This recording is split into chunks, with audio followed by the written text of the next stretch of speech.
தேவன் வார்த்தையாக இருக்கிறார். வார்த்தை அன்றி தேவன் இல்லை என்பதை திட்டமாக நீங்கள் தெரிந்து கொள்ளுங்கள். இயேசு கிறிஸ்தவ மதத்தை ஸ்தாபிக்கிறதுக்காக வரல, மனிதர்களுக்கு நன்மையை கொடுப்பதற்காக வந்தார். நம்பிக்கையே இல்லைன்னு சொன்னா நம்பிக்கை இருக்கிறது, அது தேவனுடைய வார்த்தைக்குள்ளே இருக்கிறது. அருமையானவர்களே, கர்த்தர் நல்லவர் பாரு. எந்த தீமைக்கு அவர் காரணர் அல்ல, எந்த பிரச்சனைக்கு அவர் காரணர் அல்ல. நிச்சயமாகவே நமக்கு ஒரு முடிவு இருக்கிறது. என்னன்னு கேட்டா அது வெற்றி தான்.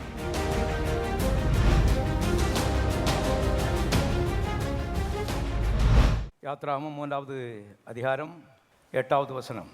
அவர்களை எகிப்தின் கைக்கு விடுதலையாக்கவும் அவர்களை அந்த தேசத்திலிருந்து நீக்கி கானானியரும் ஏத்தியரும் ஏமோரியரும் பெர்சியரும் ஏவியரும் எபூசியரும் இருக்கிற இடமாகிய பாலும் தேனும் ஓடுகிற நலமும் விசாலமான தேசத்தில் கொண்டு போய் சேர்க்க நான் இறங்கினேன். அருமையானவர்களே, பல 100 ஆண்டுகள் கட்டப்பட்டிருந்த மக்களை கர்த்தர் விடுதலையாக்கி அவர்களுக்கு ஒரு நல்ல வாழ்வை கொடுத்தார் என்று இந்த பகுதி சொல்லுகிறது. ஆகவே இயேசு கிறிஸ்துவ உள்ளத்திலே ஏற்றுக்கொள்ளாதவர்கள் இங்கே இருப்பீர்களானால், இயேசுவே என்ற உள்ளத்திலே வாரும் நீர் ஆண்டவர் என்று அவருக்கு அழைப்பு கொடுங்கள். இயேசு கிறிஸ்துவை ஏற்றுக்கொண்டவர்களுக்கு கர்த்தர் சொல்லும் பொழுது, கிறிஸ்தவ ஜீவியம் பாலும் தேனும் ஓடுகிற நலமும் விசாலமுமான தேசம் என்று சொல்கிறார்.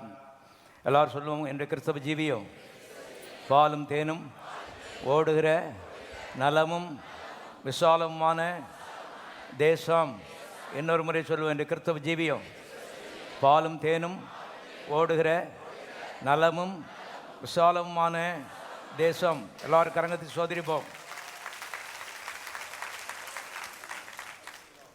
கிறிஸ்தவ ஜீவியத்தில் ஜெபம் முக்கியமான பங்கு வகிக்கிறது. ஜெபத்தை குறித்து பார்த்து கொண்டிருக்கிறோம். அருமையானவர்களே, ஜெபம் என்பது நம்முடைய வாழ்க்கை பிரச்சனைகளுக்கு தேவன் வைத்திருக்கிற ஒரு தீர்வு. பிரச்சனை நிறைந்த ஒரு உலகத்தில் வாழ்ந்து கொண்டிருக்கிறோம். ஏனென்றால் யோவான் 14:30 சொல்லுகிறது,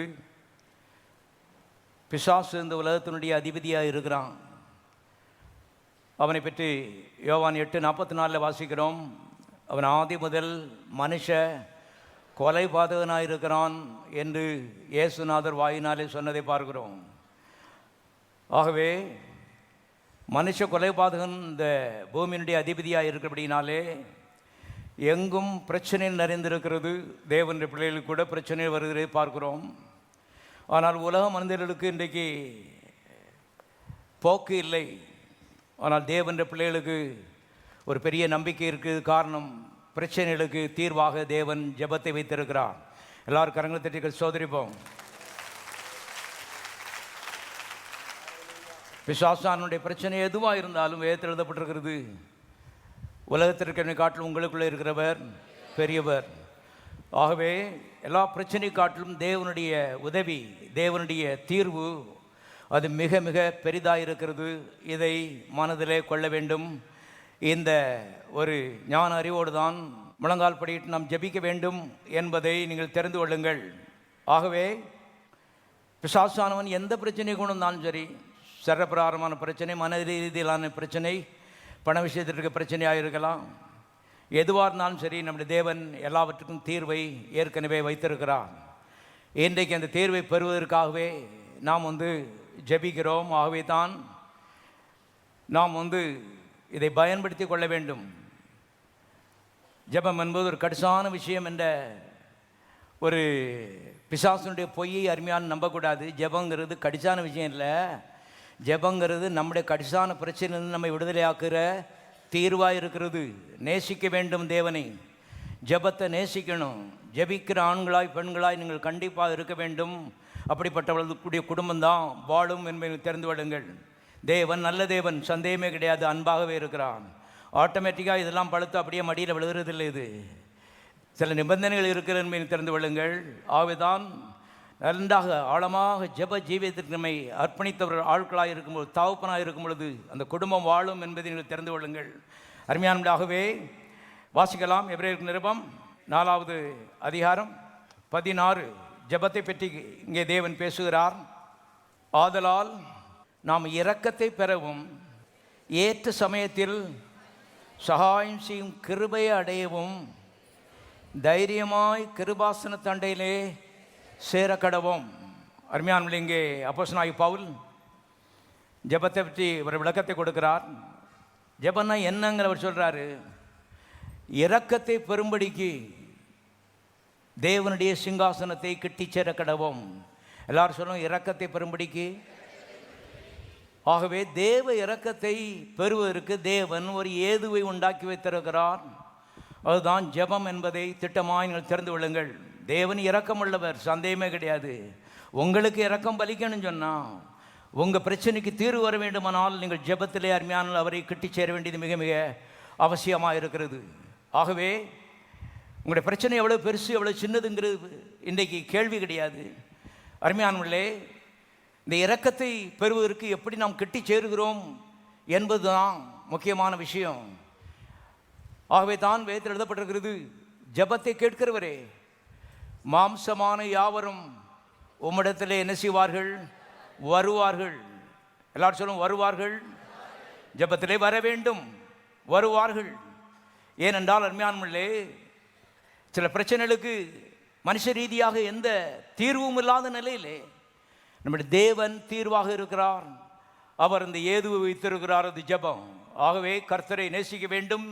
ஆழமாக எல்லா பிரச்சனைகளுக்கும் சிறுசோ பெருசோ கர்த்தரை அருமையான நெருங்கி கிட்டி சேர்ந்து பதிலை பெற்று அவ்விதமாக ஒரு வாழ்க்கை லைஃப் ஸ்டைலை அமைத்துக் கொள்வது மிக மிக அவசியம். இதுதான் அருமையான வெற்றி உள்ள ஒரு கிறிஸ்தவ ஜீவம் என்பதை நீங்கள் தெரிந்து கொள்ளுங்கள்.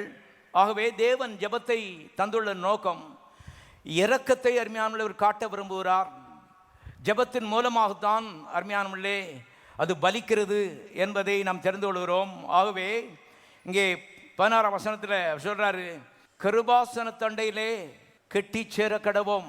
எல்லாம் சொல்லுவோம், கிருபாசனம். நம்முடைய தேவன் ஒரு சிங்காசனத்தில் வீற்றிருக்கிறார்.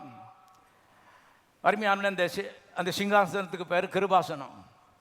அது 2 பதங்கள் அடங்கியது. ஒன்று கிருபை, அடுத்தது ஆசனம். ஆகவே நம்முடைய தேவன் ஒரு சிங்காசனத்தில் உட்கார்ந்துருக்கார். அந்த சிங்காசனத்துக்கு பேர் கிருபை. கிருபைன்னு சொன்னால் தகுதியற்றவர்களுக்கு காண்பிக்கப்படுகிற இரக்கம். எல்லாரும் சொல்லுவோம், தகுதியற்ற எனக்கு தேவன் இரக்கம் காண்பிக்கிறார். மனதில் எப்போது இருக்கட்டும், பிரச்சனைன்னு வரும்போது பிரச்சனை பிரச்சனை பிரச்சனை பிரச்சனைன்னு பேசாதே, பிரச்சனை பிரச்சனை பிரச்சனைன்னு பார்க்காதே, மனதை அதிலே பதிக்காதே, வாயில் அதை வையாதே. கிருபாசனத்தை பார். கிருபாசனத்திலே அந்த பிரச்சனைக்கு தீர்வு இருக்கிறது. அந்த தீர்வின் தேவன் உட்கார்ந்து இருக்கிறார். அவர் ஒரு கொடூரமான ஒரு ஆசனத்தில் உட்கார்ந்து கொண்டிருக்கவில்லை. உனக்கு இரக்கம் செய்யும்படி கிருபையின் ஆசனத்தில் என்ன செய்திருக்கிறார்? உட்கார்ந்து இருக்கிறார். என் பிரச்சனை எவ்வளோ பெருசுன்னு உங்களுக்கு தெரியாது பாஸ்டர். உன் பிரச்சனை எவ்வளோ பெருசுங்கிறது முக்கியம் இல்லை. கிருபாசனத்திலே உட்கார்ந்துருக்கிற தேவன் அதை காட்டும் 1000 மடங்கு பெரியவர். அவருடைய கிருபை 1000 மடங்கு பெரியது. இந்த ஆட்டிடியூடு, இந்த எண்ணங்களோடு தான் ஜெபத்தை ஆரம்பிக்க வேண்டும் என்பதை தெரிந்து விடுங்கள். மனிதனுடைய பிரச்சனை என்னன்னு கேட்டால், பிரச்சனை பெருசோ சின்னதோ, ஆனால் இவனுடைய ஆட்டிடியூடு என்னன்னு கேட்டால், ஏன் பிரச்சனை, மை ப்ராப்ளம், அது பெருசு பிரதர், உங்கள் இது என்ன, எங்கள் பிரச்சனை. என்னுடைய தேவன் பெரியவர். எந்த பிரச்சனை காட்டிலும் ஒரு 1000 கோடி மடங்கு பெரியவர். அவர் கொடூரமான ஒரு ஆசனத்திலே இன்றைக்கு எத்தனையோ ராஜாக்கள் இருக்கிறார்கள். அவ்விதமாக அவர் உட்காரவில்லை. ஒரு கிருபையின் ஆசனம். தகுதியற்ற எனக்கு இரக்கம் காண்பிக்கும்படி கர்த்தர் அதில் உட்கார்ந்திருக்கிறார். ஆகவே எவ்வளவு தகுதியற்றவன் நான் இருந்தாலும் இன்னும் அவர் இரக்கம் காண்பிக்க அவர் வாஞ்சியாகவே இருக்கிறார். அதுதான் அவருடைய சீட்டு. பாருங்க, இன்றைக்கி யாராவது சீட்டில் பெரிய ஆளுங்க உட்காந்துட்டாங்கன்னா பக்கத்தில் அப்ரோச் பண்ண முடியாது. அப்படி தான் இன்றைக்கி மனிதர் இருக்கிறார். கர்த்தர் வா வா, நெருங்கி வா, எட்ட நில்லாத, கிட்ட வா, தைரியமாக வா, எதற்கு வா, இரக்கத்தை பெறும்படிக்கு வா.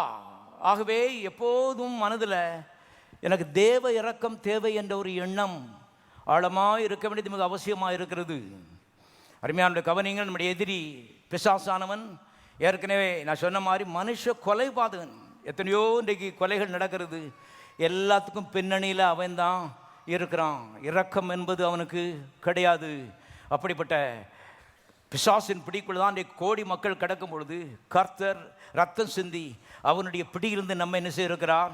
மீட்டெடுத்திருக்கிறார். மீட்டெடுத்து அவருடைய குடும்பத்திலே அவருடைய மந்தையில் வைத்திருக்கிறார். என்றைக்கு கர்த்தர் சொல்கிறார், மந்தையில் இருக்கிறதுனால ஆட்டோமேட்டிக்காக அவனுக்கு எல்லாம் பலிச்சிருன்னு நினைக்காத, கிட்ட நினைச்சி வா. எப்போதும் தேவ இறக்க எனக்கு தேவைன்னு நினை. அது தேவை, இது தேவை, அதெல்லாம் எல்லாம் நல்லது தான். எல்லாத்துக்காட்டும் தேவனுடைய இரக்கமும் தயவும் அவருடைய காருண்யமும் எனக்கு தேவை. காரணம், இரக்கமற்ற ஒரு உலகத்தில் நான் வாழ்ந்து கொண்டு இருக்கிறேன். இந்த உலகத்தினுடைய அதிபதி இரக்கமற்றவன், அரக்கன். தேவன் அவனை காட்டிலும் 1000 மடங்கு பெரியவர். ஆனால் அந்த இரக்கம், நான் எவ்வளவு தேவனை கிட்டி சேருகிறேனோ அந்த அளவில் தான், அந்த டிகிரியில் தான் எனக்கு என்ன செய்யும், பலிக்கும்.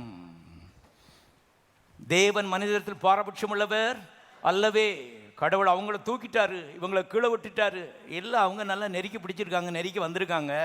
அதனால தேவ இறக்காங்க என்ன செய்யிருக்கிறது, பலித்திருக்கிறது. நன்றாய் தெரிந்து கொள்ளுங்கள். ஆகவே யாரோ ஒருத்தர் கத்தர் உயர்த்திருந்தோம், அடுத்தவங்களை கீழே வச்சிருந்தோம், இந்த பிஸ்னஸ்லாம் கிடையவே கிடையாது. நம்முடைய தேவனை போல நீதி நியாயம் உள்ள ஒரு ஆளை எங்கேயுமே நினைச்ச முடியாது, பார்க்க முடியாது. ஆகவே தான் இந்த நாட்களில் நமக்காக, நம்முடைய குடும்பத்திற்காகவும் இரக்கத்தை பெறும்படிக்கு, கிருபை பெறும்படிக்கு, தேவ தயவை பெறும்படிக்கு அருமையிலே நெருங்கி கிட்டி சேர வேண்டியது மிக மிக அவசியம். ஆகவே கவனியுங்கள், தகுதியற்ற நமக்கு அருமையான உதவி செய்யும்படி இரக்க ஆசனத்திலே அவர் உட்கார்ந்திருக்கிறார் என்று வேதம் சொல்கிறது. வாசிக்கலாம் தேவனை குறித்து. யாத்திராகமம் 34:5. கர்த்தர் ஒரு மேகத்தில் இறங்கி அங்கே மோசே அருகே நின்று தம்முடைய நாமத்தை கூறினார். நாமன்னு சொன்னால் அந்த ஆளுன்னு அர்த்தம். அவை தம்மை பற்றி கர்த்தர் ஒரு வெளிப்படத்தில் அங்கே மோசையை கொடுக்கிறத பார்க்குறோம். என்ன சொல்கிறாரு பாருங்க, 6ஆம் வசனத்தில். கர்த்தர் அவனுக்கு முன்பாக கடந்து போகிற போது கர்த்தர் கர்த்தர் இரக்கமும் கிருபையும் நீடிய சாந்தமும் மகாதயவும் சத்தியமுள்ள தேவன், 1000 தலைமுறைகளுக்கு இரக்கத்தை காக்கிற தேவன், அக்கிரமத்தையும் மீறுதலையும் பாவத்தையும் மன்னிக்கிற தேவன். தேவனை குறித்த சரியான ஒரு படத்தை இங்கே பார்க்கிறோம். உங்களுடைய மனதில் என்ன படத்தை வைத்திருக்கிறீர்கள், அதை பொறுத்தான் உங்களுடைய வாழ்க்கையின் எதிர்காலம் அமையும் என்பதை தீர்க்கமான திறந்து விடுங்கள். அவை தான் புஸ்தகத்திலிருந்து இவளெல்லாம் ராத்திரி பகலாக நாம் பார்த்து மனதிலே அருமையானவர்களே இவளை வைக்கும் பொழுது வாழ்க்கையில் தேவ இரக்கம் பலிக்க ஆரம்பிக்கும். அது பண விஷயமோ, குழந்தை இல்லாத விஷயமோ, அது சுக விஷயமோ, எதுவாக இருந்தாலும் சரி, தேவ இரக்கம் நமக்கு பலிக்கும் பொழுது எல்லா பிரச்சனையும் அருமையான அது தீர்த்து போடுகிறது, அழித்து போடுகிறது.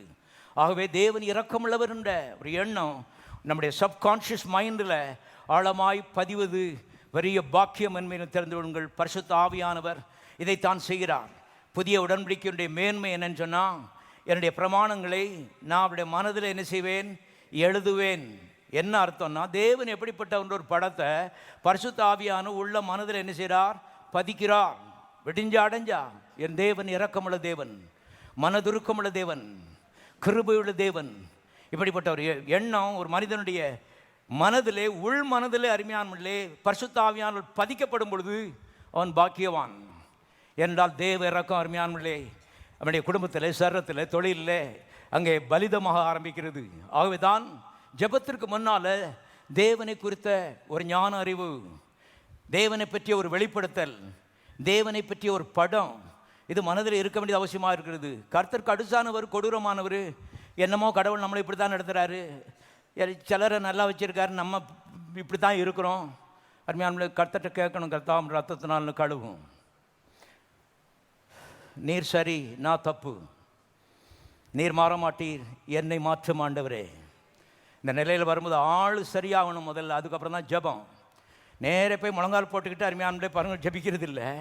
ஆள் புஸ்தத்தை வச்சு அருமையான நம்ம சில மாற்றங்களை ஏற்படுத்தும் பொழுது ஜெபங்களுக்கு அருமையானே துரிதமான பதில்கள் வர ஆரம்பிக்கும். இரக்கம், தேவ இரக்கம் பலிக்க ஆரம்பிக்கும் என்பதை தெரிந்து கொள்ளுங்கள். தேவனை பற்றி சரியான ஒரு படத்தை உள்ள வைக்கணும். இது பரிசுத்த ஆவியானவர் தான் நமக்கு என்ன செய்யணும், உதவி செய்ய வேண்டும், வாஞ்சிக்க வேண்டும், தேட வேண்டும், அடிக்கடி கேட்கணும். கர்த்தா உண்மை இன்னார்ந்து அறிந்து கொள்ள முடியும். பரிசுத்த ஆவியானவருக்கு உதவி செய்வீராக. பிரகாசமான மனக்கண்களை எனக்கு தாரும். என் மனதை திறந்து உம்முடைய சத்தியத்தை உள்ள அடைச்சிரும் ஆண்டவரே, இவளெல்லாம் வாஞ்சிக்க வேண்டும் என்பதை நீங்கள் தெரிந்து கொள்ளுங்கள்.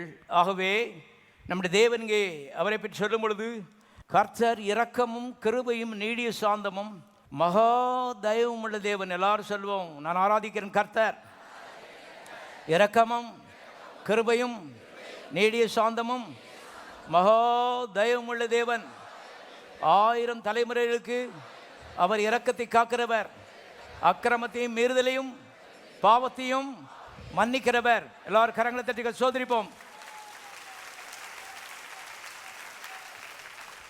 அவர் தான் நம்முடைய தேவன்.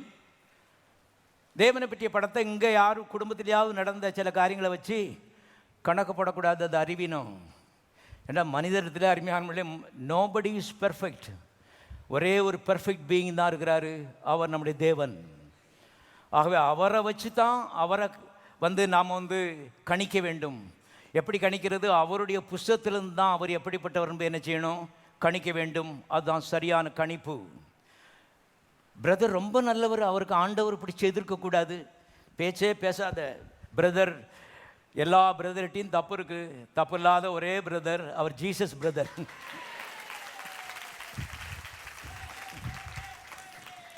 அதனால அருமையாக அநேக சமயம் நமக்கு நெருக்கமானவங்களுக்கு சில கஷ்டம் வந்துடுது.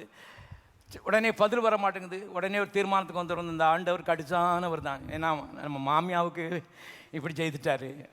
இது மாமி மச்சான் கதை இல்லைங்க. இது அருமையான எட்டி பிடிக்க முடியாத உன்னது தேவனுடைய கதையை பற்றி நம்ம பேசி கொண்டிருக்கிறோம். அவரை வச்சு தான் அவரை அளந்து பார்க்க வேண்டும். அவரை அளந்து பார்க்க ஒரு ஸ்கேல் இந்த புஸ்தகம் தான் என்பதை திட்டமாக தெரிந்து கொள்ளுங்கள். இந்த புஸ்தகம் சொல்லுறது இரக்கமும் கிருபையும் தயவும். மகா நல்லவர் என்று எழுதப்பட்டிருக்குது. மகா தயவுன்னு சொன்னால் இஸ் டூ குட், ரொம்பவே நல்லவர் என்று எழுதப்பட்டிருக்கிறது. அருமையானவாகவே இதை ஆவியானவரே என்ற மனதில் பதியும். முதலாவது என்னை மாற்றும்.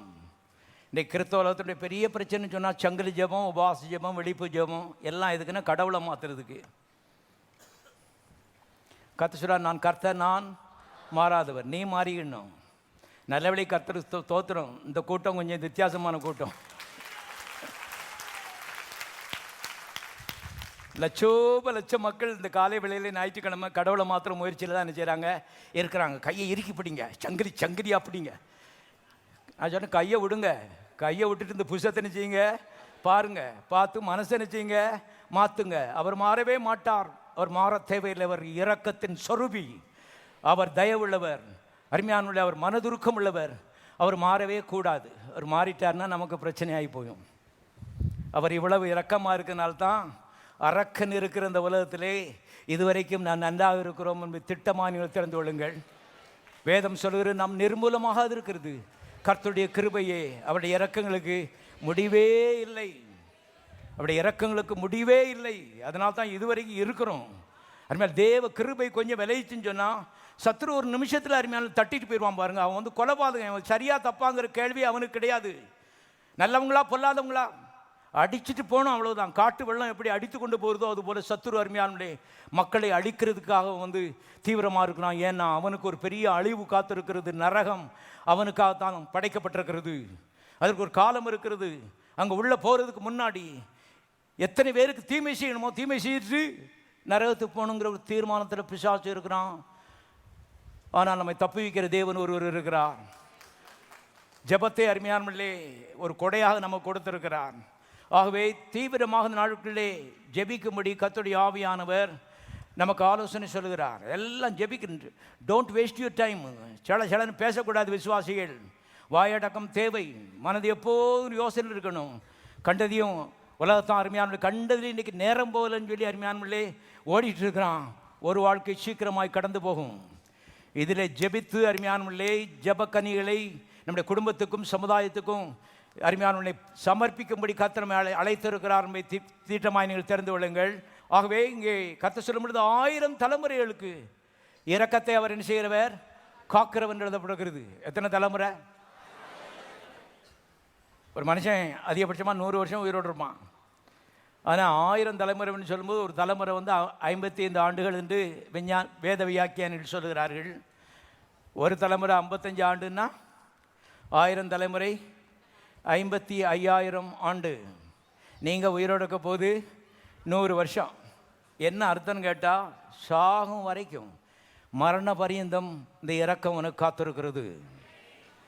இன்றைக்கு மாத்திரமில்லை, என்றைக்கும் சாவு பரியந்தம் தேவ இரக்கம் அருமையானவர்களே நமக்கு காத்திருக்கிறது. இந்த இரக்கத்தை நம்பி ஜெபிக்கும்படி கர்த்தர் போதிக்கிறான். ஜெபம் பண்ணுறதுக்கு வரணும்னா தேவ இரக்கம் எனக்கு வேணும். இந்த இடம் வரும்போது பாருங்கள், நான் அவர் ஜெப வீரர், இவர் ஜெப வீரர்னு மாலை போட்டுக்கிட்டு தெரிய மாட்டோம். நான் இரக்கத்தை பெறுற வழியை தேடிட்டு இருக்கேன்யா. நான் ஜெப வீரன் காமிச்சு மாலை வாங்கிறது இல்லை. கவனிங்க, அநேக ஆவிக்குரியவர்களுக்கு அறிவே இல்லை பாருங்கள். அவன் பெரிய ஜெபவர், பெரிய ஜெபவர். தேவ இறக்கம் உனக்கு கிடைத்ததா? பிரச்சனைகளுக்கு பதில் வந்ததா? கண்ணீர் துடைக்கப்பட்டதா? கர்த்தருடைய நாமம் மகிமைப்பட்டதா? குடும்பத்தில் இருக்க பிசாசுடைய அவமானங்கள் அது ஓடினதா? மேல் கவனிங்கள். சீரியஸாக நம்ம சிந்திக்க ஆரம்பிக்கிறோம். ஏனென்றால் ஜெபம் என்பது தேவ இரக்கத்தை அருமையானே பெரும்படி நம்ம வேகமாக ஓடுகிறது. வேதம் திட்டமாக எப்படி தான் சொல்லுகிறது, நமக்கு நேரம் இல்லை. ஆனால் வேதத்தில் பல இடங்களில் விதமாக தான் எழுதப்பட்டிருக்கிறது. ஜெபம்னா என்ன என்பதை நம்ம புரிந்து கொள்ளணும். தேவ இரக்கம் நம்ம மேலே கொட்டப்படும்படி அருமையான கர்த்தரை கிட்டி சேருவது என்பதை தெரிந்து கொள்ளுங்கள். காரணம், நம்முடைய தேவனுடைய அந்த சமூகம், அவருடைய சிங்காசனம், அதை போல இரக்கம் நிறைந்த ஒரு இடம் வேற எங்கேயுமே கிடையாது. வேற எங்கேயும் கிடையாது என்பதை நீங்கள் தெரிந்து கொள்ளுங்கள். வாசிக்கலாம். சங்கீதம் 145:8 கர்த்தர் இரக்கமும் மன உருக்கமும் நீடிய சாந்தமும் மிகுந்த கிருபையும் உள்ளவர். எல்லாரும் சொல்லுவோம், கர்த்தர் இரக்கமும் மன உருக்கமும் நீடிய சாந்தமும் மிகுந்த கிருபையும் உள்ளவர். கோயிலில் சொல்கிற மாத்திரம் இல்லை, அடிக்கடி சொல்லுங்க. இந்த மனதில் பிசாசானவன் கர்த்தர் மேலே ஒரு கசப்பு, நம்மளை இந்த மாதிரி நடத்துகிறாரு. மனதை மாற வேண்டியது அவசியமாக இருக்கிறது. வார்த்தை மூலமாக தான் மாறும், ஆவியானுடைய உதவினால தான் அது மாறும். இந்த வாய் பேசும்போது தான் அது மாறும். அதனால தான் போகும்போது வரும்போதும், கர்த்தாவே நீர் என் மேலே இரக்கமும் மன உருக்கமும் நீடிய சாந்தமும் மிகுந்த கிருபையும் உள்ளவர். அவருக்கு இரக்கம் உள்ளவர்னு பிசாசு சொல்கிறான். அவருக்கு இரக்கம் காமிச்சிருக்கார். நமக்கு அவர் இங்கே நாம் என்ன சொல்லணும்னா, எனக்கு அவர் இரக்கம் உள்ளவர், என்மேலே அவர் மன உருக்கம் உள்ளவர், என்மேலே அவர் அன்பாக இருக்கிறார். தேவன் என்மேலே அன்பாக இருக்கிறார். எல்லாரும் சொல்லுவோம், தேவன் என்மேல் அன்பாகவே இருக்கிறார். மறுபடியும் ஒரு முறை சொல்லுவோம், தேவன் என்மேல் அன்பாகவே இருக்கிறார். எல்லாரும் கரங்களை உயர்த்தி சொல்லுவோம், தேவன் என்மேல் அன்பாக இருக்கிறார். அன்பாக இருக்கிறார். அருமையான கவனிங்க. ஏன்னா அன்பாக இல்லை, அதனால தான் அந்த பிரச்சனைக்கு பதில் வரல. இல்லை, அன்பாக இருக்கிறார், கண்டிப்பாக பதில் வரும். அன்பாக இருக்கிறார் மனது ஆமேன் ஆமேன்னு சொல்லும்போது தான் பதில் என்ன செய்யும், வரும். அதான் விவரம். அவர் பதில் கொடுக்கலையே நம்ம ஆதங்கப்படுறோம். கத்து சொல்கிறார், அன்பாக இருக்கிறார்னு மனதில் நீ மாற்றி சிந்திக்க ஆரம்பிச்சிருக்கியா? அதை ஆரம்பிக்கும் பொழுது தான், சுவிட்சை போட்டால் தான் லைட் எரியும். மனிதன் மாறும் பொழுது தான் அருமையான அற்புதங்கள் நடக்கும் என்பதை தெரிந்து கொள்ளுங்கள். இது முழுசும் கடவுள் கிடையாது, மனிதனுடைய பங்கு, பிரதானமான பங்கு. ஆகவே எப்போதும் கர்த்தர் என்மேலே அன்பாக இருக்கிறார், என்மேலே இரக்கமாக இருக்கிறார், என்மேலே மன உருக்கமாக இருக்கிறார், என்மேலே நீடிய சாந்தமாக இருக்கிறார். அருமையானவர்களே, இதை மனதில் பதிக்க வேண்டியது அவசியமாக இருக்கிறது. அடுத்த வசனம் அழகாக எழுதப்பட்டிருக்கிறது. கர்த்தர் எல்லார் மேலும் தயவுள்ளவர். எல்லார் மேலும், அயோக்கிய பைய, குடியார பைய, எல்லா பைய மேலேயும் கர்த்தர் தயவுள்ளவராக தான் இருக்கார். காரணம், கடவுளுடைய தயவு அன்பு என்பது அருமையானவர்களே, அது நம்முடைய புத்தி கெட்டாது. இது மனுஷியமான அன்பு இல்லை. தேவனுடைய பிள்ளைகளை, தெய்வீக அன்பை குறித்து பேசிக் கொண்டிருக்கிறோம். பூமிக்கு வானம் எவ்வளோ உயரமாக இருக்கிறதோ அவ்வளவாய் மனித அன்பை காட்டிலும் தேவனுடைய அன்பு வித்தியாசம். நமக்கு ஒருத்தங்க ஒரு சின்னது எதையாவது ஒன்றுன்னு சொன்னால் அவ்வளோதான், உடனே மனத்தாங்கல் வந்து விடுகிறது. ஆனால் அந்த உலகம் இவ்வளோ அயோக்கிய உலகமாக இருக்கிறது. இன்னும் இந்த உலகத்தை தேவன் நேசிக்கிறார். அதான் தேவ அன்பு. இன்னும் இந்த உலகத்தின் மேலே தேவன் தயவுள்ளவராயிருக்கிறார். தயவுன்னா குட்னஸ் என்று ஆங்கிலத்தில் எழுதப்பட்டிருக்கிறது. God is extremely good to all people. எல்லாருக்கும் அவர் அன்புள்ளவராயிருக்கிறார். குடியார பையில கூட கர்த்தர் நேசிக்கிறார், நேசித்து கொண்டே இருக்கிறார். மனம் திரும்ப மாட்டானான்னு சொல்லி கர்த்தர் காத்து கொண்டு இருக்கிறார். வாய்ப்பை கொடுக்கிறார், நீள கயிறை விடுறாரு. மனம் திரும்பலன்னு சொன்னால் பிசாசு கூட சேர்ந்து நரகத்துக்கு போகிறான். கர்த்தர் ஒரு நாளும் அவனை நரகத்துக்கு அனுப்ப இல்லை. இது வரைக்கும் யாரையும் அருமையானுடைய கர்த்தர் நரகத்துக்கு அனுப்புனதில்லை.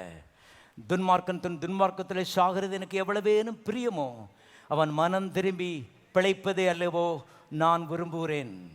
மனம் திரும்பணும். ஆனால் மனுஷன் கவனிங்க, ஆக வேண்டிக்கு இந்த உலகம் இவ்வளோ சீர்விட்டு கிடக்கிறது காரணம் கடவுள் இல்லை, மனுஷன் மனம் திரும்பாமல் இருக்கான். அதனுடைய விளைவு தான் இன்றைக்கு இவ்வளவு தீமைகள். இவன் திரும்பினான்னா கடந்த காலம் எப்படிப்பட்டதாக இருந்தாலும் கர்த்தர் அவனுக்கு இரக்கத்தை என்ன செய்கிறார், காண்பிக்கிறார், மன்னிக்கிறார். கடந்த காலம் எல்லாவற்றையும் மறக்கிறார்.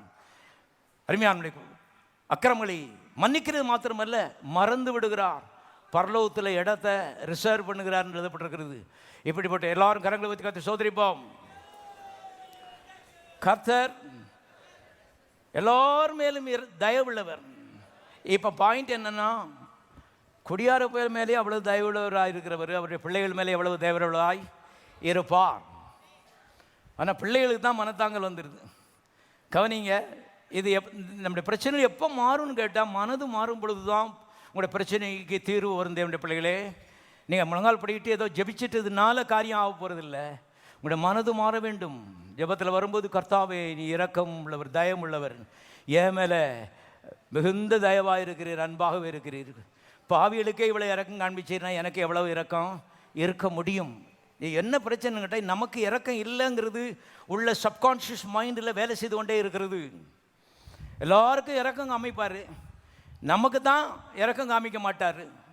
பிசாசானுடைய பொய் என்பதை தெரிந்து கொள்ளுங்கள். அவன் பொய்யனும் பொய்க்கு பிதாவுமாக இருக்கிறான். உள்ளேருந்து அது எழும்பிக் கொண்டே இருக்கிறது. இதுதான் ஜெபத்துக்கு பதில் வராமல் இருக்கு காரணம் என்பதை நீ தெரிந்து கொள்ளுங்கள். ஆகவே ஆழமான மாற்றம் மனது அருமையானவர்களே, பாருங்கள், இந்த வார்த்தையின் மூலமாக ஆவியானுடைய உதவியினாலே தேவனுக்கு உகந்ததாக மாற வேண்டியது மிக அவசியமாக இருக்கிறது.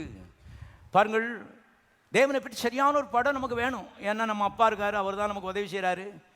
அவரை பற்றி சரியான ஒரு படம் இல்லாமல் ஒரு மோசமான படத்தை வச்சுருந்தோன்னா அது பொருந்தாது. அருமையானுடைய கவனியுங்கள். ஏன்னா அவர் தான் எல்லாம் செய்கிறாரு. அப்படி இருக்க அவரை பற்றி ஏதோ ஒரு படத்தை வச்சுக்கிட்டு மனசில் நம்ம இது பண்ணால் நமக்கு தான் நஷ்டம் என்பதை திட்டமாக நீங்கள் தெரிந்து கொள்ளுங்கள். ஆகவே அடிக்கடி ஜெபிக்கணும், கர்த்தாவே உம்மை பற்றி சரியான படத்தை பரிசுத்த ஆவியான வார்த்தை மூலமாக என் மனதிலே பதிப்பாராக. The exact knowledge of God. பாருங்கள், அதுதான் சத்தியம் என்று வேதம் சொல்கிறது. சத்தியத்தை அறிவீர்கள், சத்தியம் உங்களை என்ன செய்யும்? எல்லா பிரச்சனையிலிருந்து விடுதலை ஆக்கும். சத்தியம் என்பது என்ன? பிலாத்து கேட்டான், சத்தியமாவது என்னன்னு சொல்லி. இயேசுநாதர் சொல்றார், நானே வழியும் சத்தியமும் ஜீவனுமாயிருக்கிறேன். சத்தியம் என்பது என்ன? தேவன் தான். தேவனை குறித்து சரியான படம், அதான் சத்தியம். அப்படிப்பட்ட படத்தை மனதில் வைத்திருக்கிறவன் பாக்கியவான். ஏன்னா தேவ இரக்கம் அபாரமாக பலிக்க ஆரம்பிக்கிறது. பண விஷயமாகட்டும், சுக விஷயமாகட்டும், எதுவாகட்டும், nothing, our problems are nothing. அருமையானவர்களே, ஆகவே தான் தெய்வீகமானவர்களாக இந்த நாட்களில் ஆழமாய் மாறும்படி கர்த்தர் அழைப்பு கொடுக்கிறார். நம்முடைய தேவனை போல நல்லவர் இரக்கமானவரை எங்கேயுமே கண்டுபிடிக்க முடியாது. இவரை விட இன்னொரு நல்ல ஆளை கண்டுபிடிக்கணும்னா ஏமாந்து போக வேண்டியதுதான். ஆகவே இங்கே எல்லோருக்கும் கர்த்தர் நல்லவர். கர்த்தர் எல்லோரும் மேலும் தயவுள்ளவர். அவர் இரக்கங்கள் அவருடைய எல்லா கிரியைகளின் மேலேயும் உள்ளது. ஆடு மாடு மீன்கள் பறவைகள் எல்லாம் நல்ல ஜோராக கலர் கலராக பூக்கள் எல்லாம் அழகாக இருக்குன்னு சொன்னால் நம்முடைய தேவனுடைய தயவு எல்லாரும் கரங்கள் வைத்துக்க சோதரிப்போம். தேவ தயவு எல்லாமே கருகி காய்ந்து நாசமாக போகிறதாம் பிசாசுடைய திட்டம் என்பதை தெரிந்து கொள்ளுங்கள். இந்த பிசாசின் உலகத்தில் இவ்வளவு தூரம் பூக்கள் அழகாக இருக்கிறது, மீன்கள்லாம் அழகான கலரில் உயிரோடு இருக்குன்னு சொன்னால் எல்லாம் தேவனுடைய கிருபை தயவு. நீ கூட நல்ல அழகாக நல்லா இருக்கான்னு சொன்னால் அது தேவ கிருபை என்பதை தெரிஞ்சுக்கோ. நேற்று ராத்திரி படுத்துட்டு நீ காலம் எழும்புனது தேவனுடைய கிருபை.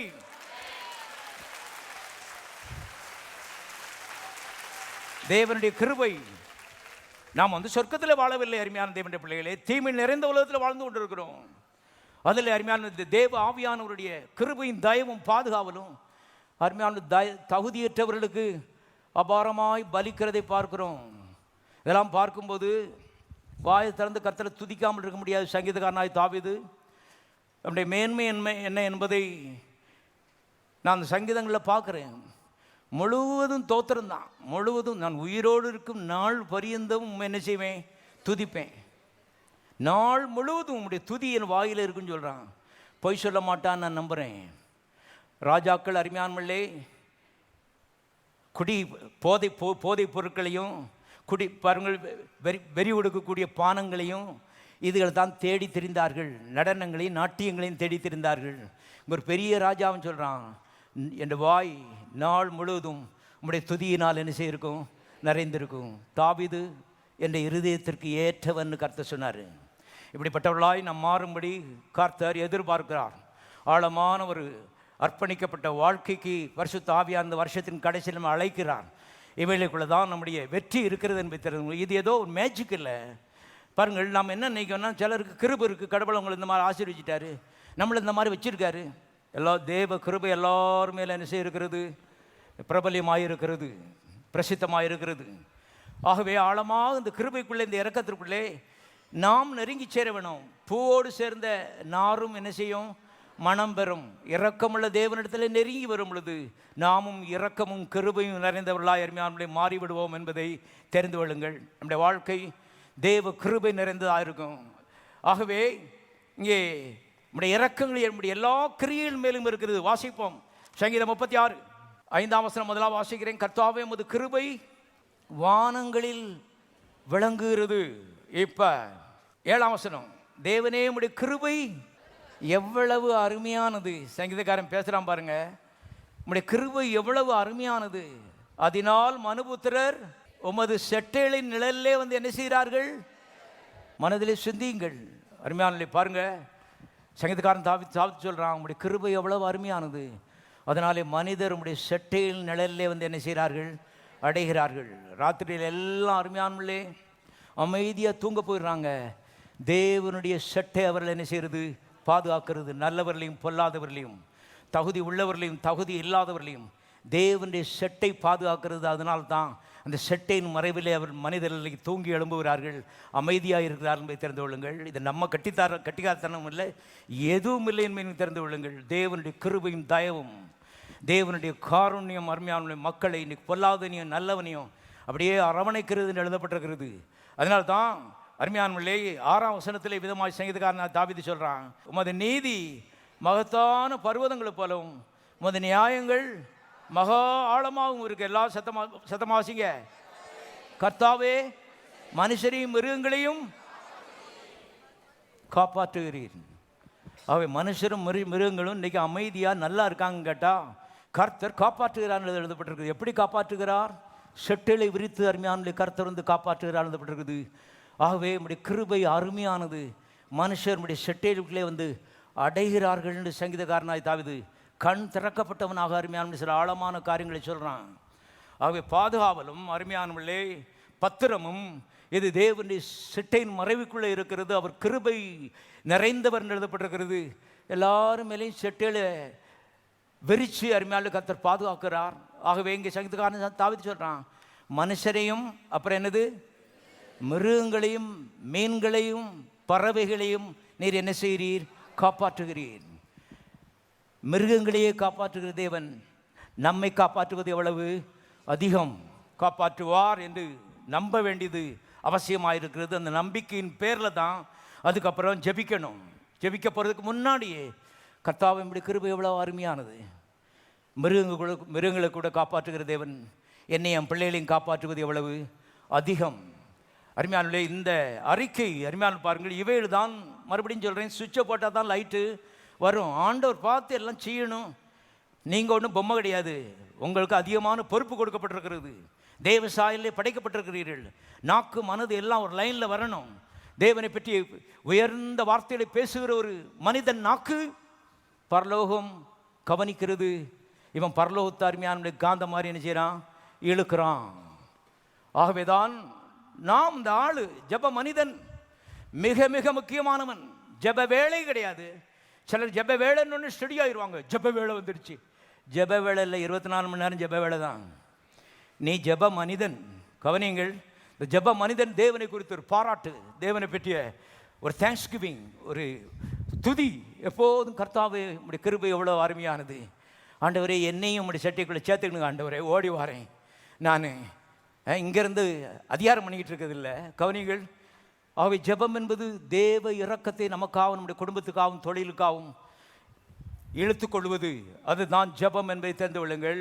ஆகவே திட்டமாக இங்கே எபிரேயர் 4:16 அப்போஸ்தலனாகிய பவுல் சொல்லிட்டாரு, இரக்கத்தை பெரும்படிக்கு கிருபாசன தண்டையில் என்ன செய்ய கடவோம், கிட்டி சேர கடவோம். அது ஜெபம் பாருங்க. ஆண்டவர்கிட்ட அதையும் எதையாவது பாருங்க அதிகாரமாக பேசிகிட்டு இருக்கல தேவனுடைய பிள்ளைகளே.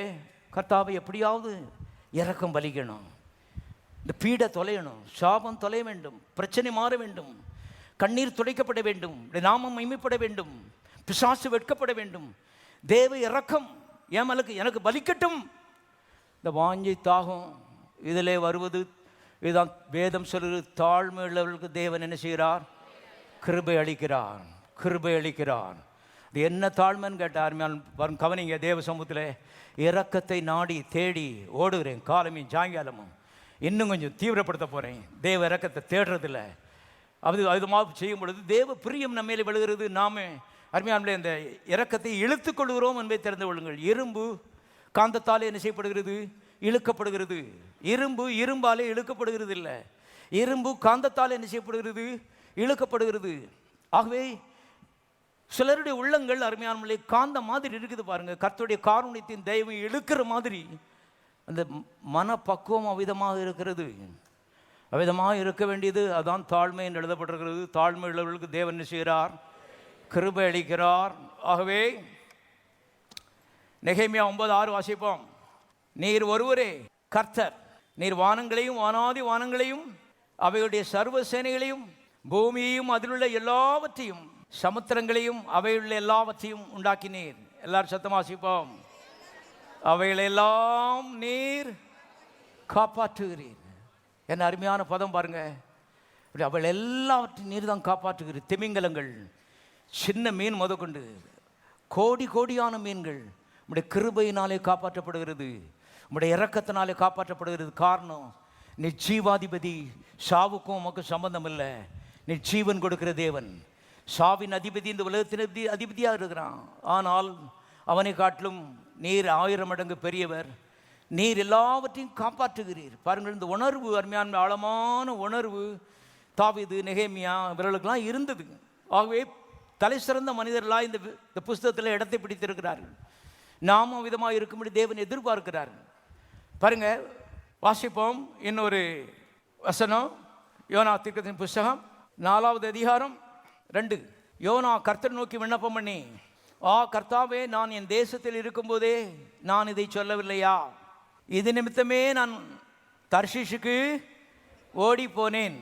நீர் இரக்கமும் மன உருக்கமும் நீடிய சாந்தமும் மிகுந்த கிருபையும் உள்ளவரும் தீங்குக்கு மனஸ்தாபப்படுகிறமான தேவன் என்று நான் அறிவேன். யோனா தீர்க்கதரிசியை பற்றி உங்களுக்கு தெரியும். நமக்கு முதலாவது ஞாபகம் வருது, அவன் ஒரு கீழ்ப்படியாத தீர்க்கதரிசி. கடவுளுக்குள்ளே போயிட்டான், மீன் வயிற்றுக்குள்ளே இருந்தான்னு சொல்கிறோம். ஆனால் அவனுக்கு இருந்த ஒரு பெரிய ஞான அறிவு தேவனை பற்றி ஆச்சரியமான விஷயம். அவன் சொல்கிறான், கர்த்தாவே, நினிவே பட்டணத்துக்கு என்னை அனுப்புனீர். அந்த கொடிய பாவிகள் தண்டிக்கப்பட வேண்டும் என்று நான் விரும்புகிறேன். ஏன்னா அவன் யூதன் கிடையாது. ஆனால் உம்மை பற்றி எனக்கு தெரியும், நீர் இரக்கமும் மன உருக்கமும் நீடிய சாந்தமும் மிகுந்த கிருபையும் உள்ளவர். என்னை போய் அங்கே ஏன் பிரசங்கம் பண்ண சொல்கிறீன்னு கேட்டால், அதை கேட்டு அவன் என்ன செய்வான்? மனம் திரும்பிடுவான். அது எனக்கு இஷ்டம் இல்லை. அதனால தான் நான் தரிசிச்சுக்கு என்ன செய்தேன்? ஓடி போனேன். அவன் தப்பு செஞ்சான், அவனை அழிக்கணும். அதுதான் அருமையான யோனாவனுடைய ஒரு மனநிலை, பிரசங்கியனுடைய மனநிலை. ஆனால் கர்த்தர் அருமையான அவரை பற்றி சொல்லும் பொழுது 4ஆம் அதிகாரம் 11ஆம் வசனத்திலே, வலதுகைக்கும் இடதுகைக்கும் வித்தியாசம் அறியாத 120,000 பேருக்கு அதிகமான மனுஷரும் அநேக மிருக ஜீவனில் இருக்கிற மகா நகரமாகிய நினிவேக்காக நான் பரிதபியாமல் இருப்பேனோ? எல்லாரும் கரங்களை உயர்த்தி கத்து சோதரிப்போம்.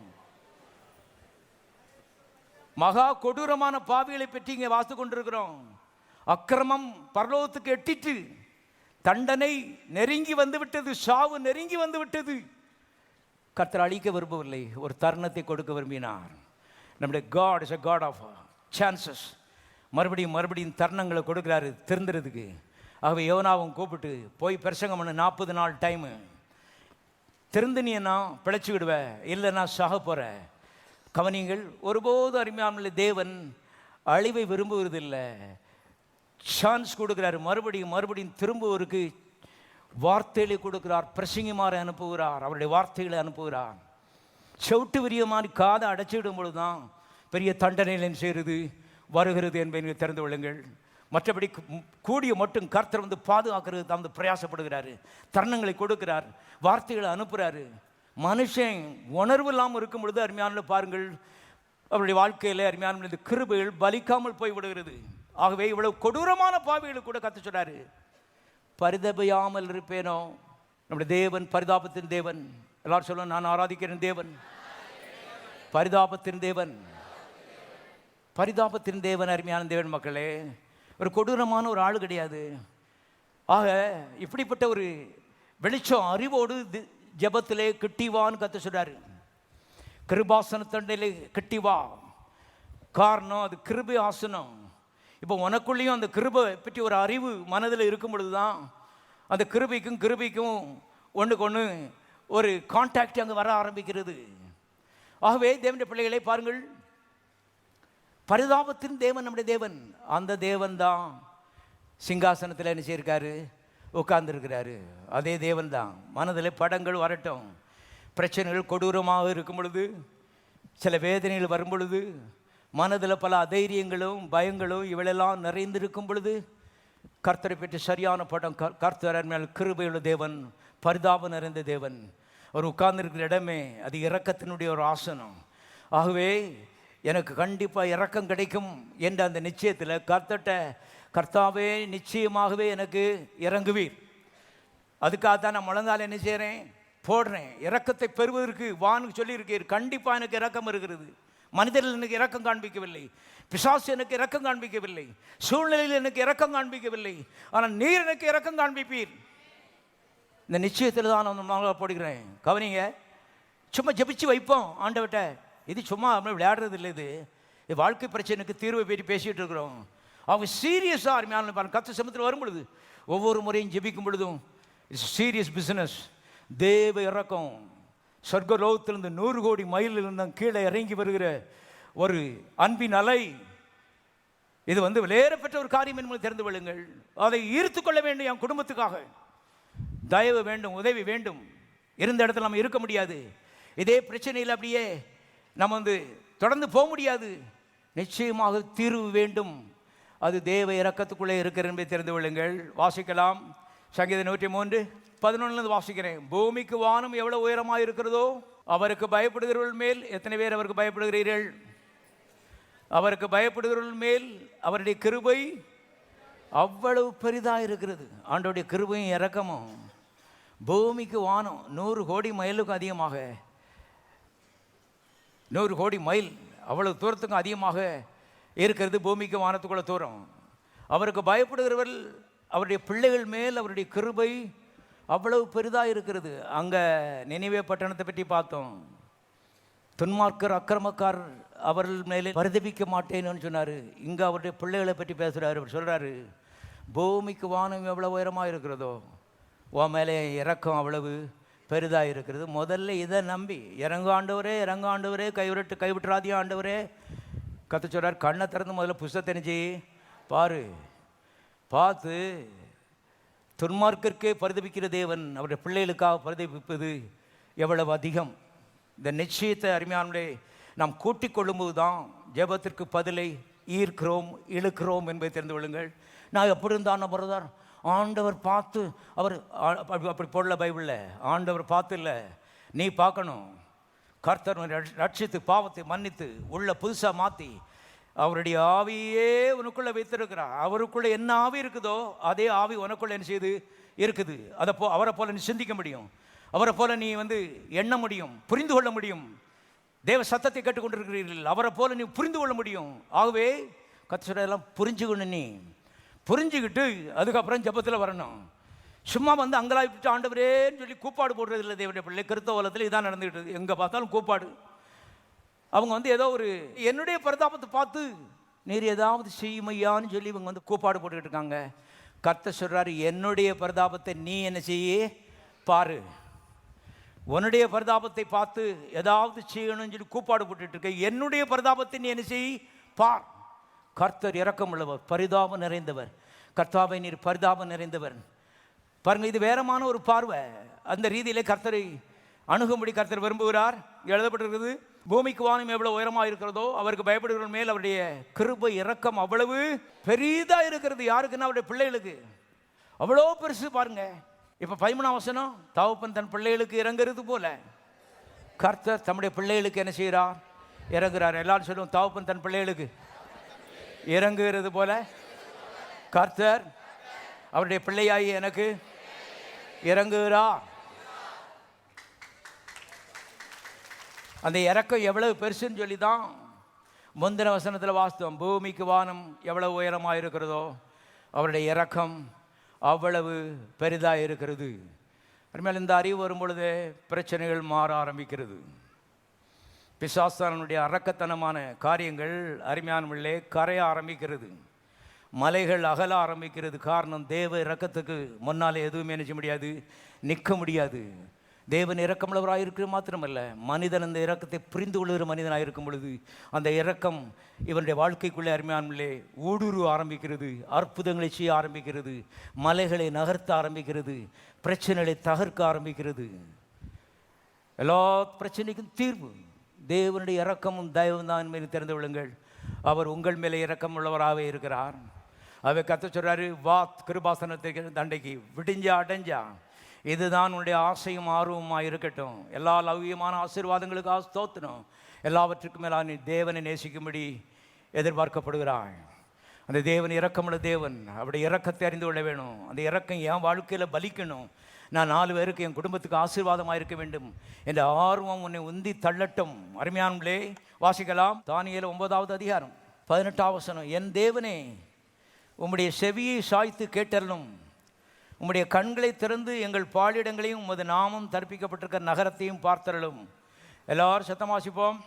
நாங்கள் எங்கள் நீதிகளை அல்ல, உம்முடைய மிகுந்த இரக்கங்களையே நம்பி எங்கள் விண்ணப்பங்களை உமக்கு முன்பாக செலுத்துகிறோம்.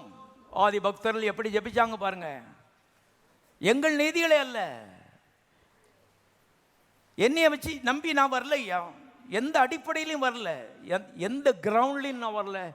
ஒரே ஒரு கிரவுண்டில் நான் நிற்கிறேன், அது உம்முடைய இரக்கம்.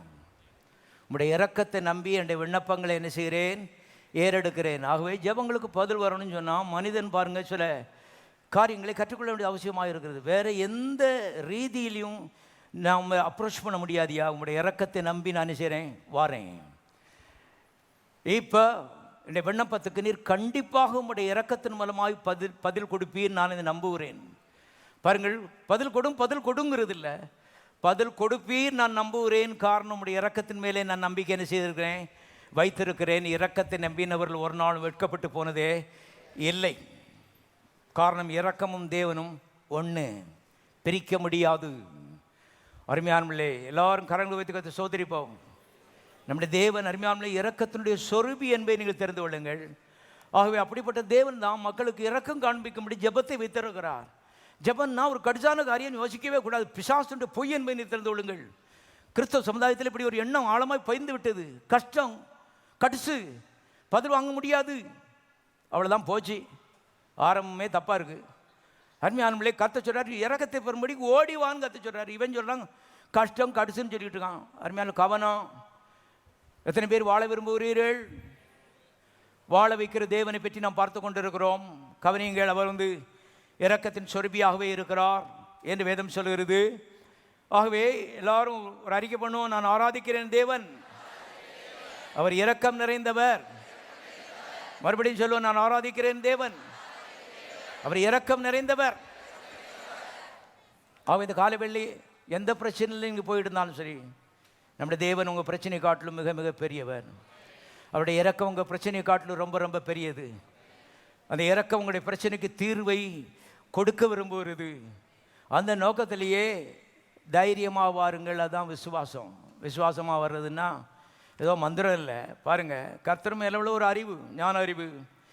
அந்த அறிவிலே வாருங்கள், நிச்சயம் பதில் பெற்றுக்கொள்வோம் என்ற அந்த நம்பிக்கையில் முழங்கால போடுங்க. அருமையானவர்களே, கவனியுங்கள். இந்த தேவன் பரிதாபம் நிறைந்த தேவன் மாத்திரமல்ல, அவர் இந்த பூலோகத்திலே இயேசு என்கிற பேரில் வாழ்ந்தபோது பரிதாபம் நிறைந்தவராய் வாழ்ந்தார் என்று வேதம் சொல்லுகிறது. வாசிக்கலாம்.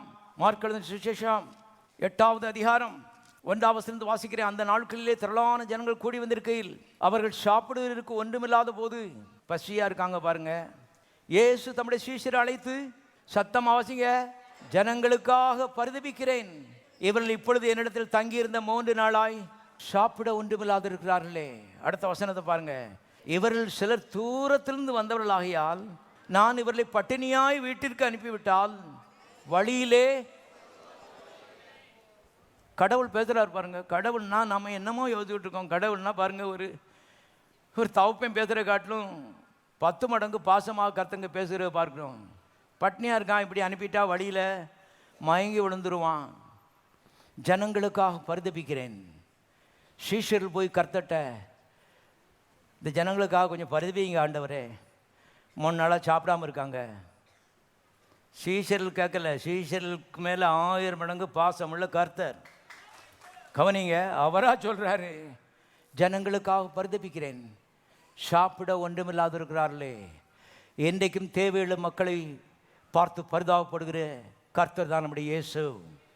இயேசு கிறிஸ்து நேற்றும் இன்றும் என்றும் மாறாதவராயிருக்கிறார். பிதாவாகிய தேவன் அப்படித்தான், நான் கர்த்தர், நான் மாறாதவர், இரக்கமுள்ளவராயிருக்கிறார். அவர் தான் சிங்காசனத்தில் மத்தியில் விற்றிருக்கிறாரு. அவருடைய வலது பாசத்தில் மிக நெருக்கமாக இந்த இயேசு வீற்றிருக்கிறார். அவர் பரிதாபம் நிறைந்தவர் ஆளு. ஆகவே நம்முடைய கிருபாசனம் பரிதாபம் நிறைந்த ஆட்கள், அங்கே மகா வல்லமையும் ஐஸ்வர்யமும் கனமும் பொருந்திய ஆட்கள். ஆனால் இவங்கள மாதிரி பரிதாபம் நிறைந்த ஆட்களை எங்கே நினைச்ச முடியாது, பார்க்க முடியாது. இது ஒரு கான்ட்ராஸ்ட். உலகத்தில் இன்றைக்கி வல்லமையும் பணமும் இருந்துச்சுன்னா பிசாசா தான் செய்கிறானுங்க, இருக்கிறானுங்க. ஆனால் இங்கே சகல வல்லமையும் சகல ஞானமும் சகல பரிசுத்தமும் சகல மகிமை நிறைந்த ஆட்கள் உட்கார்ந்துருக்காங்க. முழுசும் பரிதாபம், முழுசும் இரக்கம். இவர் தான் நம்முடைய தேவன். அவர் தான் இன்றைக்கும் நம்ம பணக்காரராக இருந்தால் பெருமைக்காரர் ஆயிரும். இல்லை, நம்முடைய தேவன் பணக்காரர், அவர் பெருமைக்காரர் கிடையாது, இரக்கம் நிறைந்தவர். நாமும் பணக்காரராக இருக்கலாம், இரக்கம் நிறைந்தவர்களாக என்ன செய்யலாம், இருக்கலாம். அதைத்தான் வேதம் போதிக்கிறது, அதைத்தான் நாங்கள் நம்புகிறோம். ஆகவே அன்மையில் கவனிங்கள், இந்த பிசாசு பிடித்த உலகத்தில் இன்றைக்கி அதிகாரம் பணம்னு வந்துட்டுனா உடனே அரக்கத்தனமும் கூட வந்து விடுது, கள்ளத்தனமும் எல்லாம் சேர்ந்து கூட வந்து விடுகிறது. ஆனால் தேவன் அருமையானவர்களே, இவ்வளவு க்ளோரி, இவ்வளவு மகிமை நிறைந்தவராக இருந்தாலும் பரிதாபம் நிறைந்த ஒரு ஆளாக இருக்கிறான்னு போட்டிருக்கு. மனதிலே கொள்ளுங்கள், இவள் ஜபத்தில் பதில் பெற்றுக்கொள்வதற்கு வசதியாக இருக்கும். இந்த அறிவோடு தான் அங்கே வரணும். ஜபத்தில் வந்து கவனிங்க, பரிதாபத்தை தேடி வராதிங்க. பரிதாபம் உள்ள கர்த்தரை நம்பி என்ன செய்யுங்கள், வாருங்கள், அவர் உங்களுக்கு உதவி செய்வார். அவர் சொல்லியிருக்காரு, உதவி செய்கிறேன் வான்னு சொல்லி, சகாயம் செய்யும் கிருபையை தாரையும் வான்னு சொல்லியிருக்காரு. இப்போ உங்களுடைய பிரச்சனை, உங்களுடைய பரிதாபத்தை நம்பி வரக்கூடாது, அது ஜெபம் கிடையாது. நம்முடைய தேவன் பரிதாபம் நிறைந்தவர், என் பிரச்சனைக்கு அவர் தீர்வாக இருக்கிறார். ஆகவே அவருடைய பரிதாபமும் இரக்கமும் என் மேலே விழும்பொழுது இந்த பிரச்சனை கண்டிப்பாக என்ன செய்யணும், தீர்ந்து போகும். ஏன் பிரச்சனை கொண்டு கொட்ட வேண்டிய அவசியம் கிடையாது. கிறிஸ்தவ உலகமே இன்றைக்கு இதுதான் செய்துட்டு இருக்கு. கூட குப்பையை கொண்டு குப்பை தொட்டையில் கொட்டுற மாதிரி பிரச்சனையை கொண்டு கடவுள் சபத்தில் கொட்டுறது. கர்த்தர் சொல்ற, பிரச்சனையை கொண்டு வராத, என்னுடைய பரிதாபத்தை நம்ம என்ன செய், வா. என்னுடைய பரிதாபமும் இரக்கமும் உன்னுடைய பிரச்சனைக்கு தீர்வாக இருக்கிறது. உன் பிரச்சனைக்கு இப்போ உன் பிரச்சனை முக்கியம் கிடையாது, தீர்வு முக்கியம். அது எங்கே இருக்குன்னா தேவனுடைய இரக்கத்துக்குள்ளே இருக்கிறது. இப்போ அந்த தேவனுடைய இரக்கத்தை உயர்த்தி, ஆண்டவரே உமக்கு நன்றி, என் பிரச்சனையை காட்டில் உங்களுடைய இரக்கம் மிக மிக பெரியது. இப்போ நான் பிரச்சனையை பார்க்க போகிறது இல்லை, உங்களுடைய இரக்கத்தை நிச்சய போகிறேன், பார்க்க போகிறேன். இதான் ஜபம். பெருத்த வித்தியாசம் என்பதை தெரிந்து கொள்ளுங்கள். ஆகவே தேவனுடைய பிள்ளைகளே, இந்த இயேசு இந்த பூலோகத்திலே வாழும்பொழுது பரிதாபமுள்ளவராய், பரிதாபம் நிறைந்தவராய் அருமையானவர்களே வாழ்ந்தார் என்று பார்க்கிறோம். அவர் தான் அன்றைக்கி சிங்காசனத்தில் உட்கார்ந்துருக்காரு. ஆகவே அன்றைக்கி தாவீதின் குமாரனே எனக்கு இறங்கும்னு கூப்பிட்டாங்க. எல்லாருக்கும் பதில் கொடுத்தார், எல்லா ஜபங்களுக்கும் பதில் வந்தது. இன்றைக்கும் அதே தாவீதின் குமாரன் தான் இறக்க நிறைந்தவராக இங்கே உட்கார்ந்துருக்கிறார். இன்றைக்கு ஜபத்துக்கு கூப்பிட்டா பதில் என்ன செய்யும், வரும். கூப்பிட்டா பதில் வரும். கவனிங்க, பதில் வரும் என்ற நிச்சயத்தை அவட்டையும் கர்த்தட்டையும் சொல்லணும், பதில் வரும் ஆண்டவரே. சாத்தாங்கிட்ட சொல்லணும், கண்டிப்பாக எனக்கு பதில் வரும்டா. மற்ற மக்கள்கிட்ட சொல்லணும், பதில் வரும். அதுக்காக தானே ஜெபம் பண்ண போகிறேன். ஜெபிக்கிறதுக்கான ஜெபிக்க போகிறது இல்லை, பதில் வருவதற்கான ஜெபிக்க போகிறேன். காரணம், இந்த இரக்கம் பதில் கொடுப்பதற்கு ஆவலாக இருக்கிறது. பதில் கொடுப்பேன் என்று அது சொல்லி இருக்கிறது. கண்டிப்பாக அவருடைய வார்த்தையை அவர் என்ன செய்வார், நிறைவேற்றுவார், இரக்கத்தை காண்பிப்பார். ஒரு பகுதி மாத்திரம் வாசம் முடிச்சிடும். மார்க் 1:39 கலிலியா நடங்கும் அவர்களுடைய ஜபாலயங்களில் அவர் பிரசங்கம் பண்ணிக்கொண்டும் பிசாசுகளை துரத்தி கொண்டும் இருந்தார். அப்பொழுது குஷ்டரோகி ஒருவன் அவரிடத்தில் வந்து அவர் முன்பாக முழங்கால் படியிட்டு, உமக்கு சித்தமானால் என்னை சுத்தமாக்கவுமால் ஆகும் என்று வேண்டிக் கொண்டான். இயேசு மனதுருகி கையை நீட்டி அவனை தொட்டு, எனக்கு சித்தம் உண்டு, சுத்தமாகு என்றான். இப்படி அவர் சொன்ன உடனே குஷ்டரோகம் அவனை விட்டு என்ன செய்தது, நீங்கிட்டு அவன் சுத்தமானான். ஜெபம் பண்றான் பாருங்க குஷ்டரோகி. ஆண்டவரே உமக்கு இஷ்டமானா என்னை சுத்தமாக்க உமக்கு முடியும் ஆண்டவரே. உடனே கர்த்தர் சொன்னார், எனக்கு இஷ்டம் தானம்ப, சுத்தமாகு. அப்படி சொன்னது மாத்திரமல்ல, வேதம் சொல்லுறது, கையை நீட்டி அவனை தொட்டான். சற்று மனதில் கொண்டு வாருங்கள், சிங்காசனத்தில் உட்கார்ந்திருக்கிற கர்த்தர் யார் என்பதை மனதில் கொண்டு வாருங்கள். இது உங்களுக்கு உதவி செய்யும். நம்முடைய இதற்கு மாறான கருத்துக்கள் எல்லாத்தையும் களைந்து எரிய வேண்டும். அங்கே தான் வெற்றியே இருக்கிறது. ஜபங்கள் இன்றைக்கி பிரச்சனை பதில் வராமல் இருக்க காரணம் கர்த்தர் கிடையாது. Something wrong with us. நம்மகிட்ட தான் ஏதோ பிரச்சனை செய்கிறது இருக்கிறது. நம்முடைய புரிந்து கொள்வதிலே பிரச்சனை இருக்கிறது தெரிந்து கொள்ளுங்கள். அவதான் முன்னால் உட்கார்ந்துருக்க கர்த்தர், பதில் கொடுக்கிற கர்த்தர், வானத்திலும் பூமியிலும் சகல அதிகாரம் படைத்த கர்த்தர். அவர் எப்படிப்பட்டவருங்க பாருங்க. எத்தனை பேர் இந்த காலை வேளையிலே குஷ்டரோகிய கையை நீட்டி அவன் தலைமையில கை வைப்பீங்க? லூக்கா சுவிசேஷத்தில் எழுதப்பட்டிருக்கிறது, இவன் மெச்சூர் லெப்பர், அதாவது பல ஆண்டுகள் லெப்பரசியில் இருந்து அப்படியே நொதிக்கிறது அந்த புண்ணு. அப்படிப்பட்ட நாற்று நிறைந்தவனை கையை நீட்டி தொட்டார் என்று எழுதப்பட்டிருக்கிறது. யோசித்து பாருங்க, நான் தொடுவனா? நீ தொடுவியா? எப்படிப்பட்ட தேவன் நம்முடைய தேவன். மனதுருகி, அவருடைய மனதுருக்கம், அன்பு. அவர் தழுது பாருங்க, யாரும் தொட மாட்டாங்க. கர்த்தர் சொல்றார், நான் உன்னை தொடுவேன். எல்லாரும் உன்னை கைவிடலாம், நான் விட மாட்டேன். எல்லாரும் உன்னை வெறுத்து தள்ளலாம், நான் வெறுத்து தள்ள மாட்டேன். யாரும் உன்னை தொடாமல் இருக்கலாம், நான் கண்டிப்பா அவனை தொடுவேன்.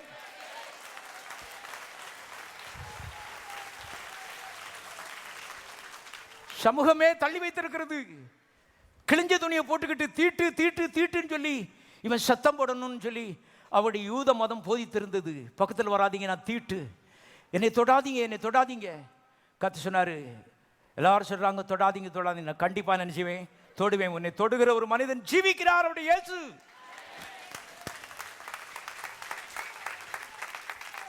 எல்லாம் தள்ளி வச்சிருக்காங்க, நான் உன்னை தள்ள போறதில்லை. அனைத்து கொள்கிற கர்த்தர் அருமையானவர்களே, அதே மனதுருக்கத்தோடு கர்த்தர் இன்றைக்கு சிங்காசனத்தில் உட்கார்ந்துருக்காருன்னு எழுதப்பட்டிருக்கிறது. அந்த சிங்காசனம் கிருபையின் ஆசனம், இரக்கத்தின் ஆசனம், தகுதியற்றவர்களுக்கு அன்பு காண்பிக்கிற ஆசனம். அங்கே தான் கர்த்தர் கூப்பிட்றாரு, தைரியமாய் வா. இப்படிப்பட்ட ஒரு தேவன் இருக்கிறபடினாலே ஜபத்தில் வரும்போது பயப்பட வேண்டிய அவசியம் கிடையாது. கர்த்தருக்கு பயப்படுதலே ஞானத்தின் ஆரம்பம் பைபிளில் போட்டிருக்கு. அது சரியான மொழிபெயர்ப்பு கிடையாது. கர்த்தருக்கு மரியாதை கொடுப்பதே ஞானத்தின் ஆரம்பம். இப்படிப்பட்ட ஒரு தேவனா இந்த தேவன் நம்மை அறியாதபடி அருமையான உள்ள ஒரு மரியாதை நமக்கு என்ன செய்கிறது, வந்து விடுகிறது. ரெவரன்ஸ். கவனிங்கள். ஆகவே எல்லா ஜபங்களுக்கும் பதில் உண்டு, எல்லா பிரச்சனைக்கும் தீர்வு உண்டு. தேவனுக்குள்ள அது இருக்கிறது. ஜபத்தின் மூலமாய் நாம் அதை எடுத்துக்கொள்கிறோம். எல்லாரும் சொல்லுவோம், என்னுடைய எல்லா பிரச்சனைக்கும் பதில் உண்டு, மரண பரியந்தம் எனக்கு இரக்கம் உண்டு. சொல்லிக்கொண்டே போங்கள். எல்லாரும் தயவு எழுந்திருப்போம். பரலோக பிதாவை நன்றியோடு நாம் துதிக்கிறோம். தேவகுமாரனை நாம் சோதரிக்கிறோம். உடைய இரக்கங்களுக்காக துதிக்கிறோம். தயவுக்காக, பரிதாபத்துக்காக நாம் துதிக்கிறோம். கர்த்தாவே, கிருபையின் ஆசனத்திலே, இரக்கத்தின் ஆசனத்திலே எங்களுக்காக இரக்கமாகவே உட்கார்ந்துருக்கப்படி நாம் துதிக்கிறோம். கிட்டி சேருகிறோம். கர்த்தாவே, இயேசுவின் நாமத்தில் பிரச்சனைகள் எல்லாம் ஒளிந்து போவதற்காக நன்றி. உடைய இரக்கத்தை கட்டவிழ்த்து விடுகிறோம். இரக்கத்திற்கு முன்னால் பிரச்சனைகள் ஒன்றும் இல்லை. கர்த்தாவே, எல்லாம் வெயில்பட்ட பனி போல மறைந்து போகிறது என்று நாங்கள் சொல்லுகிறோம். அபாரமான திருப்பங்கள் மக்களுடைய வாழ்க்கையில் உண்டாவதாக, அற்புதங்கள் நடப்பதாக, பிரச்சனைகள் மாறுகிறது. உமக்கு நன்றி. கண்ணீர் துடைக்கப்படுகிறதற்காக துதிக்கிறோம். கர்த்தாவே, பெரிய காரியங்களை செய்வதற்காக நன்றி. இயேசுவின் நாமத்தில் பிதாவே. ஜீவ வார்த்தை ஆலயத்தில் ஒவ்வொரு ஞாயிற்றுக்கிழமையும் ஆயிரக்கணக்கான மக்கள் கூடி தேவனை ஆராதித்து அற்புதங்களை பெற்றுச் செல்கின்றனர். உங்கள் அனைவரையும் எங்கள் ஆலயத்திற்கு அன்புடன் அழைக்கிறோம். ஞாயிறு ஆராதனை காலை 8 மணிக்கு ஆரம்பமாகும். எங்களது முகவரி ஜீவ வார்த்தை ஆலயம், மாடக்குளம் ரோடு, மதுரை 625003. தொலைபேசி எண் 0452238030. எங்களது இணையதள முகவரி www.livingwordmadurai.org.